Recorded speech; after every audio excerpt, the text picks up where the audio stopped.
मधुबनी शहर के बीचों बीच अवस्थित प्राइवेट बस स्टैंड का हाल बेहाल है। गौरतलब है कि नगर निगम प्रशासन के द्वारा कुछ वर्ष पूर्व प्राइवेट बस स्टैंड को पुलिस लाइन गंगा सागर के पास स्थानांतरित किया गया था, लेकिन सरकारी पेंच के कारण बस स्टैंड वहां नहीं जा सका। सबसे बड़ी बात यह है कि मौजूदा बिहार सरकार की पथ परिवहन मंत्री शीला मंडल का गृह जिला मधुबनी ही है, लेकिन सरकार एवं प्रशासनिक अधिकारियों के उदासीन रवैया के कारण मधुबनी प्राइवेट बस स्टैंड का हाल बेहाल है।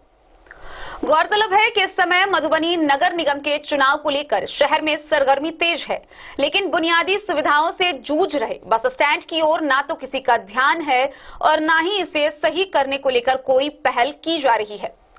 मुद्दे की बात की यह विशेष कवरेज को लेकर आजडेन न्यूज की टीम प्राइवेट बस स्टैंड का जायजा लिया और स्थानीय लोगों से बातचीत की। आइए आपको विस्तार से दिखाते हैं कि इस दौरान स्थानीय लोगों ने क्या कुछ बातें साझा की। नमस्कार, डेन न्यूज़ के खास पेशकश मुद्दे की बात में आपका स्वागत है। और आज हम खड़े हैं मधुबनी के प्राइवेट बस स्टैंड में। यहाँ से राजधानी के लिए भी बस खुलती है और दिल्ली के लिए भी बस खुलती है। सबसे हैरत अंगेज बात यह है, और ये इसको आप दुर्भाग्य कहेंगे, कि इसी जिला की परिवहन मंत्री हैं शीला मंडल जी, लेकिन ज़िले का दुर्भाग्य देखिए कि यहाँ घुटने भर पानी है इस बस स्टैंड में। जो बाहर से ज़िले भर से जो यात्री यहाँ आते हैं पटना जाने के लिए या मुजफ्फरपुर या दरभंगा जाने के लिए या दिल्ली और कोलकाता जाने के लिए जो यहाँ से बसें खुलती है, इस बस स्टैंड की दुर्दशा आप देखेंगे। यहाँ आप 2 मिनट नहीं ठहर सकते हैं। हमारे साथ बात करने के लिए यहाँ मौजूद हैं बिहार मोटर ट्रांसपोर्ट एसोसिएशन के अध्यक्ष हैं मुन्ना ठाकुर जी। हम मुन्ना ठाकुर जी से भी बात करेंगे, चूँकि लंबे समय से बस एसोसिएशन के ये मधुबनी के अध्यक्ष हैं और लगातार ये जिला परिवहन मंत्री से भी मिले हैं। इसी फुलपरास से वो विधायक हैं और सबसे हैवी मंत्री हैं बिहार सरकार के मंत्रिमंडल में, सबसे हैवी मंत्री हैं। कई बार मधुबनी नगर निगम के द्वारा इस बस स्टैंड को यहाँ से गंगा सागर ट्रांसफ़र करने की बात हुई, नारियल तक फोड़ा गया, वहाँ बोर्ड भी लगा, लेकिन आखिर क्या वजह हुई जो बस स्टैंड गंगा सागर से जो बीचों बीच है मधुबनी शहर के, और जिसको कोतवाली चौक के आगे गंगा सागर जाना था पुलिस लाइन के पास, वहाँ आखिर बस क्यों नहीं गई? आखिर इसकी क्या वजह थी, क्या कारण थे, कहाँ चूक हुई? चूँकि उसका एग्रीमेंट भी हो चुका था ज़मीन मालिक के साथ। इन तमाम मुद्दों पर हम बात करेंगे। बस एसोसिएशन जो बिहार मोटर ट्रांसपोर्ट एसोसिएशन के अध्यक्ष हैं मुन्ना ठाकुर, उनसे आखिर क्या वजह है जो बस स्टैंड की इतनी दुर्दशा है? तमाम तरह की सुविधाओं के नाम पर यात्रियों से पैसा लिया जाता है। यहाँ जो अगर महिला यात्री आ जाए उसके लिए शौच की व्यवस्था नहीं है। शौच की व्यवस्था तो छोड़िए, पैदल चलने की व्यवस्था नहीं है। क्या वजह है? सबसे बड़ी बात है कि प्रशासनिक इच्छा शक्ति की कमी है, मुझे लगता है। क्योंकि अगर प्रशासन चाहे तो जब चाहे जहाँ चाहे वहाँ बस पर जाने के ले जा सकते हैं वो लोग, लेकिन हमें लगता है कि उन लोगों की आपसी इच्छा शक्ति की कमी है, जिसके लिए इस तरह का नारकीय स्थिति में यहाँ का मधुबनी का बस पड़ाव है। मधुबनी में समझिए आप कहाँ से लोग आते हैं, राजधानी मुजफ्फरपुर शहर के, मधुबनी शहर से विभिन्न जगह पे लोग जाते हैं, और यहाँ आने के बाद वो इस स्थिति में आते हैं कि बस से नीचे उतरने लायक यहाँ जगह नहीं मिलती है उनको। आखिर बस टिकट के नाम पर जितनी सरकार भाड़ा निर्धारित करती है उससे अधिक भाड़े भी लिए जाते हैं। इसके कई बार शिकायत भी आए हैं। बावजूद जो है सुविधाओं का टोटा, आपने परिवहन मंत्री से मुलाकात की, जिला पदाधिकारी से आपने मुलाकात की, इस बस स्टैंड को यहाँ से ले जाने के लिए। आखिर क्या राजनीतिक कारण है इस बस स्टैंड को यहाँ से नहीं हटने देने का? राजनीतिक कारण इस स्थिति में मुझे कुछ नज़र नहीं आता है। मैंने पहले भी कहा है कि अधिकारियों की इच्छा शक्ति की कमी है, क्योंकि मैंने लिख के भी दिया हुआ है। खुद परिवहन मंत्री जब पहली बार मंत्री बन के आए थे हमारे मधुबनी जिला, तो उनसे मैंने आग्रह किया था लिखित रूप से, जाके एक शिष्टमंडल के साथ जाके उनसे कहा था, तो वो कहें जो ठीक है, हम देखते हैं, ये हमारा विभाग नहीं है, शहरी विकास का विभाग है, हम उनसे बात करके बनवाने की चेष्टा करते हैं। लेकिन वो भी अभी तक नहीं कुछ हुआ। कलेक्टर साहब से भी मिला, प्रत्येक रोड सेफ्टी की मीटिंग में हम इस मुद्दे को उठाते हैं। सब बार कहा जाता है कि ठीक है, जगह देखा गया है, जगह देख लिया गया है। एक बार तो जगह क्या नारियल फोड़ दिया गया था पुलिस लाइन के समीप, लेकिन वहाँ पे कुछ व्यवस्था नाम की कोई चीज़ नहीं थी। वहाँ पे नारियल फोड़ दिए, बोले कि 31 दिसंबर से वहाँ पे 15 जनवरी से गाड़ियों का परिचालन होगा, जिसका विरोध हुआ। विरोध होने के फलस्वरूप आज तक वहाँ से कुछ हुआ नहीं। जिनका निजी ज़मीन था वो अपने ज़मीन में, जो उनका निजी ज़मीन था वो अपना कुछ किए, लेकिन बस पड़ाव के नाम पर मधुबनी के अधिकारियों को ही हम दोषी ठहराते हैं। वो नहीं चाहते हैं कि यहाँ शहर से कहीं बाहर जाए। इसके लिए कितनी बार शहर के प्रबुद्ध नागरिकों द्वारा भी आवाज़ उठाया गया, लेकिन उस दिशा में कोई ठोस कदम नहीं उठाया गया अभी तक। जो इच्छा शक्ति की आप बात कहें, जिस समय बस स्टैंड यहाँ से वहाँ ले जाने का गंगा सागर पुलिस लाइन के पास ले जाने की बात हुई, उस समय तो बस एसोसिएशन के तरफ से भी विरोध हुआ था। बिल्कुल हुआ। क्यों विरोध हुआ? विरोध इस मामले में हुआ था कि वहाँ ना तो कुछ ही तरह की व्यवस्था थी, ना तो यात्री शेड था, ना पानी की व्यवस्था, ना शौचालय की व्यवस्था, किसी तरह की व्यवस्था नहीं। इवन वहाँ गाड़ी लगाने का जगह भी सही से नहीं था। मान लीजिए खेत में जाके गाड़ी लगाएगा, गाड़ी फंस रहा है, टूट रहा है, कोई सुविधा नहीं है वहाँ पे, और वहाँ गाड़ी ले जाके परिचालन करने में असुविधा थी हम लोगों को। इसका विरोध हमने कहा था कि आपको ले चलना है, हम चलने के लिए तैयार हैं। पहले वहाँ मूलभूत सुविधाएं जो हैं बस पड़ाव की, उसको आप बनाइए, उस आधारभूत संरचना को आप वहाँ सुदृढ़ कीजिए, उसके बाद हमें जहाँ ले चलना है हम चलने के लिए तैयार हैं, परिचालन में कोई दिक्कत नहीं आएगी। लेकिन उस पर वो लोग पीछे आ गए। और नगर परिषद के द्वारा कहा यह भी जा रहा था, या जैसा सुनने में आया, आपको भी जानकारी होगी, कि जिस जगह पर बस स्टैंड जाना था उस बस स्टैंड का एग्रीमेंट हुआ बाजाबता, उसको उसका महीना भी शायद भरा जा रहा है, रेंट फिक्सेशन हुआ था, कुछ उनको एडवांस हुआ था। तो आखिर ऐसा क्या हुआ जो ये तमाम मामले फंसे वहाँ? उसमें मुझे जहाँ तक लगता है कि कुछ अधिकारियों और ज़मीन मालिक उनके बीच में जो कुछ था तालमेल सही से नहीं बैठ पाया, क्योंकि ज़मीन मालिक तो पहले तैयार थे, सब कुछ हो गया था, सुनने में आया कि एग्रीमेंट हो गया, वहाँ बस पड़ाव का बोर्ड भी लग गया, सब कुछ हो गया। लेकिन उसके बाद फिर पता चला कि नहीं, वहाँ की तालमेल गड़बड़ा गया है, इसलिए वहाँ बस पड़ाव नहीं जाएगा, जहाँ है वहीं से चलेगी। और यहाँ की स्थिति ऐसी है कि यहाँ बस चलने लायक है नहीं, सारी गाड़ियाँ रोड पे खड़ी रहती हैं। अभी इंटर का परीक्षा आ रहा है, मैट्रिक का परीक्षा आ रहा है, इतनी दुर्दशा है शहर की कि एक आदमी को एक साइड से दूसरे साइड जाने में घंटों का बीत जाता है। जाम की ये स्थिति है, लेकिन उस दिशा में किसी का कोई कारगर कदम नहीं है। किसको जिम्मेदार मानते हैं आप? प्रशासन को 100% प्रशासन इसकी जवाबदेही लेगी। अब तो लगातार प्रशासनिक अधिकारियों के टच में है, बावजूद काम क्यों नहीं हो रहा? नहीं हो रहा है, वो पहले के हैं, इच्छा शक्ति की कमी है। यहाँ पे लोग नौकरी करने आते हैं, नौकरी किए, नौकरी करके चले गए, बाद वाले पदाधिकारी आएंगे, वो आप बाकी का काम देखेंगे। क्या आपको नहीं लग रहा है कि स्थानीय विधायक, स्थानीय सांसद या मौजूदा नगर निगम के जो अभी या प्रशासक हैं, स्वयं जिला पदाधिकारी है, चेयरमैन का पावर सीज है, नहीं लग रहा है कि जो स्थानीय लोग जो अभी मेयर या उप मेयर बनने के लिए लगातार पोस्टरबाजी, शहर में राजनीतिक माहौल बनाया जा रहा है, क्या ये एक बहुत बड़ी समस्या आपको नहीं लग रही है, जो जिस पर लोगों का फोकस नहीं है? जी, इसको नज़रअंदाज करके चल रहे हैं लोग। मेन फोकस यहाँ किसी भी शहर को विकसित या विकासशील करने के लिए परिवहन सबसे ज़रूरी चीज़ है। बिल्कुल। आप अगर परिवहन को लेके आप शहर से 2 किलोमीटर दूर भी चले जाएंगे तो धीरे धीरे वो शहर बस जाएगा वहाँ तक, और आवाजाही में जहाँ सुविधा होगी वहीं पे आगे 4 आदमी गांव से आएंगे, यहाँ पे शहर में व्यवसाय बढ़ेगा। यहाँ के पदाधिकारी लोग हैं, वो लोग भी अगर आएंगे यहाँ देखेंगे। लेकिन इस दिशा में किसी का, ना तो किसी पदाधिकारियों का कोई ध्यान आकर्षण है, ना ही यहाँ के किसी भी राजनेता का, ना ही स्थानीय निकाय चुनाव होने वाला। ये एक बहुत ज़रूरी मुद्दा बनने वाला है। अगर चाहे कोई प्रत्याशी तो इसे मुद्दा बना सकते हैं, लेकिन इस पर किसी का ध्यान नहीं है। आपको नहीं लग रहा है कि ये दरभंगा महाराज का जगह है? अगर मान लीजिए अगर महाराज इस जगह को कहीं हस्तांतरित कर देती है तो फिर तो बड़ा प्रॉब्लम होगा। बहुत इसके लिए भी हमने बात किया हुआ था प्रशासन से, जो हम लोग निजी ज़मीन पे, दरभंगा महाराज के ज़मीन पे पूर्व साइड से जो कुछ ज़मीन बचा हुआ है 10 कट्ठा या 14 कट्ठा, उसमें हम लोग बस पड़ाव का संचालन कर रहे हैं। इसलिए मुझे कहीं भी सही से जगह दिया जाए जिससे कि हमारी बस संचालन सही से हो सके, उस दिशा में भी हमने लिख के दिया हुआ है, लेकिन आज तक कुछ नहीं हुआ।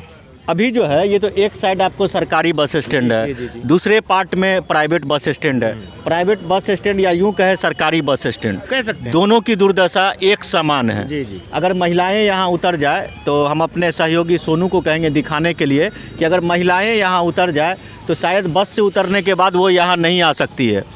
और प्रशासनिक जो अधिकारी जब अपने कार्यालय या आवास से निकलते हैं तो बाज़ाब्ता हूटर बजता है, जो कानूनी तौर पर वो हूटर बजाना भी सही नहीं है। किनको बजाना है किनको नहीं ये भी हम आप लोगों को बताएंगे। आप तो हूटर बजा करके निकल लेते हैं, आपके साथ तमाम सुरक्षा अमला रहता है, लेकिन आम नागरिकों के जो सुरक्षा का सवाल है या जो बुनियादी सुविधाएँ हैं वो बुनियादी सुविधाओं से नदारत है। कुछ लोग हैं जो बस कर्मी हैं, जो लगातार यहाँ दिन रात रहते हैं, आंधी हो या पानी, उनसे भी हम बात करेंगे। क्या स्थिति है? बहुत प्रॉब्लम है भैया। यहाँ के रहने वाले हैं? यहाँ मधुबनी के लोकल ही रहने वाले हैं। यहाँ सबसे ज़्यादा प्रॉब्लम है स्टाफ को। देखिए जो बाहर से गाड़ी आती है नहीं उसको पानी का सुविधा है, नहीं शौचालय का सुविधा है। अब तो लगता है जेसीबी लगाना पड़ेगा बस निकालने के लिए। बहुत प्रॉब्लम है, गाड़ी फंस जाती है भैया। यहाँ टोकन हम लोगों को लग रहा है, समझिए जो फ्री में टोकन लग रहा है। टोकन कौन लेता है? टोकन इसका लगता है ना, कितना टोकन लगता है? 30 टका टोकन लगता है गाड़ी कितना? का, 30 टका 30 टका कौन लेता है? यहाँ लेने वाले हैं जो, हाँ दरभंगा महाराज के केयर टेकर हैं, जो 30 टका पर बस टोकन वसूला जाता है। लेकिन सुविधा नाम की तो कोई चीज़ नहीं है यहाँ। यहाँ एक गिलास पानी पीने का इच्छा होगा सवारी को तो मिनरल वाटर खरीदना होगा। शौचालय के लिए कहाँ जाएगी, बस सबका दोगली खोजती रहती है। इतना प्रॉब्लम यहाँ होता है, महिलाओं को दिक्कत, महिलाओं का सबसे ज़्यादा दिक्कत है। और उसके साथ साथ स्टाफ को तो और दिक्कत है। स्टाफ तो समझिए जो यहाँ आना नहीं पसंद करता है मधुबनी जिला में, इस स्टैंड की ऐसी दुर्दशा है। बस दिल्ली के लिए खुल रही है लेकिन सुविधा कुछ नहीं है, कुछ नहीं है। कलकत्ता के लिए खुलती है, कोई सुविधा नहीं है, कोई सुविधा नहीं। कोई सुविधा नहीं है। एक और हैं ये चाचा, ये भी अभी बस संचालन को देखते हैं। यहाँ बड़ी बड़ी कंपनियां हैं जो बिहार में, शाही तिरुपति हो, जय माता दी हो, या जो भी बड़ी कंपनियां हैं बिहार में, हाई लेवल की बस कंपनियां हैं, उनकी भी यहाँ से सैकड़ों बस चलती है। इस जो अभी मौजूदा जो और ज़िले में आप जाते हैं बस स्टैंड की स्थिति बहुत अच्छी बात है ना। बाहर जब देखिए ना आप तो आप क्या, आपका टीवी बता रहा है ना, बिहार में कोई विकास नहीं हुआ है, कुछ नहीं। ये मधुबनी में खास के आपके सामने में देखिए बस फंसा हुआ है, बिल्कुल फंसा हुआ है। हम लोग कैसे जाता हूँ, पैर हमारा कंडम है, फिर भी जाके देखिए पानी के अंदर जाना पड़ता है। ये मिस्त्री लोग हैं, गाड़ी बनाने के लिए अंदर नहीं घुसते हैं। बहुत ख़राब हालत है और ये आज से नहीं है, बहुत समय से है इस विकास के तरफ। तो क्या बोल सकते हैं। शाही तिरुपति के बस संचालक हैं, अभी बस लेकर के यहाँ आए हैं। हम कहेंगे सोनू को दिखाने के लिए, चालक हैं ये, और यहाँ से गुजरने के लिए इनको जेसीबी की ज़रूरत पड़ेगी जब यहाँ से बस निकलना होगा। आप जब पटना से चलते हैं तो मुजफ्फरपुर में भी बस स्टैंड है, दरभंगा में भी बस स्टैंड है। पूरे बिहार में सर जितने भी बस स्टैंड है ना, पूरे बिहार की मैं बात कर रहा हूँ, ये तो मधुबनी है, पूरे बिहार में कहीं कोई व्यवस्था नहीं है। जो आप बताइए मधुबनी सर आँखों में है, सर आपके सामने ना है, प्रत्यक्ष देख रहे हैं जो व्यवस्था है। सो कहने के लिए ये है वो है, बस ये सरकार में पूरे बिहार में कहीं कोई व्यवस्था नहीं है। सरकार की हम बात कर रहे हैं, मधुबनी जिला की क्या बात कर रहे हैं, पूरे बिहार की बात कर रहे हैं। पूरा बिहार का बस स्टैंड, हाँ, पूरे जितना भी बस स्टैंड पूरे बिहार में कहीं भी कोई व्यवस्था नहीं है। कहने के लिए पेपर में निकलता है ये फ्लैट बनेगा, ये अपार्टमेंट बनेगा, ये सुविधा रहेगा, लेकिन ये सरकार में कोई व्यवस्था नहीं। ये सरकार फेक सरकार है, फेक व्यवस्था है। कुछ यात्री भी हैं जो अभी इस वक्त शाही बस पकड़ने के लिए आए हैं। क्या मेरा नाम कमलेश कुमार है जी। मैं कुटौना के रहने वाले हैं। अभी यात्रा करने आए, पेपर था ना हम लोग को, तो बस से आए हैं। तो हम लोग मतलब शौचालय करना होता है तो खुलेआम करना पड़ता है, या तो कहीं शौचालय में जाते हैं फिर हाँ सामने बाहर देखो कितना गंद फैला रखे है। हमें बिहार सरकार का मधुबनी के डीएम से या एसपी से यही अनुरोध है कि कृपया सफाई रखें मधुबनी को। बिल्कुल मधुबनी के सफाई पर एक बहुत बड़ा सवाल है, चूँकि नगर निगम के प्रशासक जिला पदाधिकारी स्वयं है, लेकिन हालात जो है जस के तस है। आप सोच सकते हैं कि इस गंदगी में यहाँ से आपको सरकारी बस स्टैंड शुरू होता है। आप ये चीज़ जो है आप देख सकते हैं, यहाँ हमको भी चलने में तकलीफ़ हो रही है। ये सरकारी बस स्टैंड है। आप या यूँ कहें कि इस ज़मीन को अतिक्रमण करने के बाद यहाँ से चुंगी या लेवी यूँ कहें कि उसकी वसूल की जाती है। जैसा कि एक बस चालक ने बताया कि 30 रुपया प्रति बस जो है तसीला जाता है, लेकिन वो पैसा इस विकास में खर्च नहीं हो करके किसी व्यक्ति विशेष के पॉकेट में जाता है। और भी एक यात्री हैं, इनसे भी हम बात करेंगे। कहाँ से आना हुआ आपका? सर मोहलिया से हूँ मैं। मोहलिया। मेरा नाम राधे कुमार हुआ जी। लदनिया थाना से हूँ। देखो पटना जाने के लिए यहाँ पे बस स्टैंड में खड़ा होना है रहता है, तो मतलब पानी की वजह से खड़ा नहीं हो पा रहे हैं ठीक से, मतलब अच्छा सुविधा नहीं दे रहा है हमारे बिहार सरकार। हम ये कर रहे हैं कितना गंद फैला हुआ है, तो प्रदूषण नहीं फैलता है। सरकार को इस पर कार्रवाई करना चाहिए ना, कि गंद जो फैल रहा है उस पर ज़्यादा से ज़्यादा ध्यान देना चाहिए। आने वाला पीढ़ी में कितना नुकसान हो रहा है पता है सरकार को। इस पर सरकार को अक्सर ध्यान देना चाहिए और चेतावनी के साथ पूरा सफाई रखना चाहिए। गाड़ी जो फंसता है तो कितना घंटा जाम में लग जाते हैं, हम लोग कितना कठिनाई होता है, सरकार थोड़ी जानते हैं कि हम लोग जानते हैं ना। हम लोग यात्रा करते हैं तो हम लोग को पता है ना कितना मुश्किल से यात्रा करना पड़ता है, पेपर देने जाना होता है, पटना जाना होता है, कभी मुजफ्फरपुर जाना होता है, तो हम लोग को पता होता है ना जी कितना मुश्किल के साथ। इस पर सरकार को कर सख्त से सख्त देखना चाहिए। अपने वाणी को मैं यह समाप्त करता हूँ। यात्रियों के अंदर भी इस बस स्टैंड की स्थिति को लेकर के नाराज़गी है। हम उस साइड भी जाएंगे, चूँकि इस साइड से पैदल जाना मेरे लिए भी ख़तरे से खाली नहीं है, क्योंकि इतनी गंदगी है कि गंदगी के अंबार के बीच हम वहाँ नहीं जा सकते हैं। वहाँ भी हम बात करेंगे। कुछ लोग हैं, कुछ यात्री होंगे उस बस में। तमाम जो बसें खड़ी है इस साइड से आना होता है बस यात्री को, और उस साइड से निकलना होता है। यहाँ एक बस आई है पटना से, अभी से कुछ देर पहले। ये बस फंसी हुई है, लगातार कोशिश हो रही है बस को निकालने के लिए, शायद जेसीबी लगाने का नौबत हो जाए। बस के संचालक हैं यहाँ। क्यों बस फंस गई? कीचड़ है, सारा स्टैंड कीचड़ है। तो स्टैंड का जो है कुछ पैसा तो आप लोग देते होंगे ना? पैसा तो लगता ही है स्टैंड। किसको देते हैं? यहाँ इंचार्ज लेता है। कितना लेता है? कितना पैसा है? 20 या 25 रुपये, 25 रुपये लगता है इसका। तो इसको मिट्टी या सोलिंग कराने की कोई व्यवस्था नहीं? कहाँ कोई व्यवस्था तो यही है, देखिए ना। क्या नाम हुआ आपका? हमारा नाम सुनील सिंह हुआ। ये सुनील सिंह है और इस बस के शाही तिरुपति के संचालक हैं। लेकिन बस के नाम पर, बस स्टैंड के नाम पर पैसे तो तहसील की जाती है मधुबनी बस स्टैंड में, लेकिन वो पैसे कहाँ जाते हैं इसका हिसाब किसी के पास नहीं है। मौजूदा नगर निगम के प्रशासक जिला पदाधिकारी स्वयं हैं, लेकिन हालात नगर निगम क्षेत्र में जो पड़ने वाले बस स्टैंड हैं उनके हालात बद से बदतर हैं। हम कुछ यात्री से भी बात करेंगे इस कीचड़ से निकलते हुए, इस दुर्गंध से निकलते हुए, और हम आगे भी आपको ले चलेंगे और आगे की जो स्थिति है वो भी हम आपको बताएंगे। ये आवारा पशुओं का जो अड्डा बना हुआ है मधुबनी बस स्टैंड, सोनू को कहेंगे उस चीज़ को दिखाने के लिए। ये आवारा पशुओं का अड्डा है। यहाँ ऐसे भी जीना मुहाल है लोगों का। उस दौरान अगर आवारा पशु आ जाए तो और लोगों को यहाँ मतलब निकलने में, साइड से जो सूखा जगह है वहाँ से निकलने में काफ़ी परेशानी होती है। मधुबनी बस स्टैंड का ये निकास द्वार है। यहाँ से बस जो है दरभंगा, पटना, दिल्ली और कोलकाता के लिए खुलती है। यहाँ कुछ यात्री हैं। मधुबनी बस स्टैंड में क्या सुविधाएं हैं, इन सुविधाओं को लेकर के भी इन यात्रियों से बात करेंगे। कहाँ से आ रहे हैं आप? हम तो ये मधुबनी में ही रहते हैं। कहाँ जा रहे हैं? कलवाई जाना है। क्या स्थिति है बस स्टैंड की? वो तो आप देख ही रहे क्या स्थिति है। जोर से बोलिए। वही मतलब पूरा एकदम कचरा हुआ पड़ा है बस स्टैंड यहाँ पे, और बहुत दिक्कत होता है यहाँ से जाने आ जाने में। तमाम तरह की जो सुविधाएं होनी चाहिए एक बस स्टैंड में, उस बस स्टैंड में उस तरह की सुविधाएं नहीं है।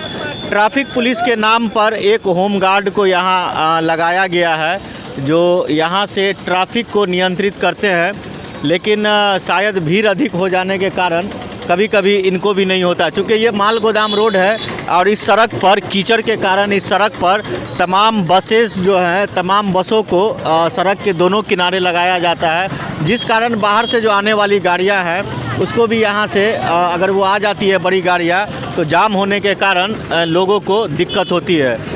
सोनू कुमार मंडल के साथ अखलाक सिद्दीकी, डेन न्यूज़, मधुबनी।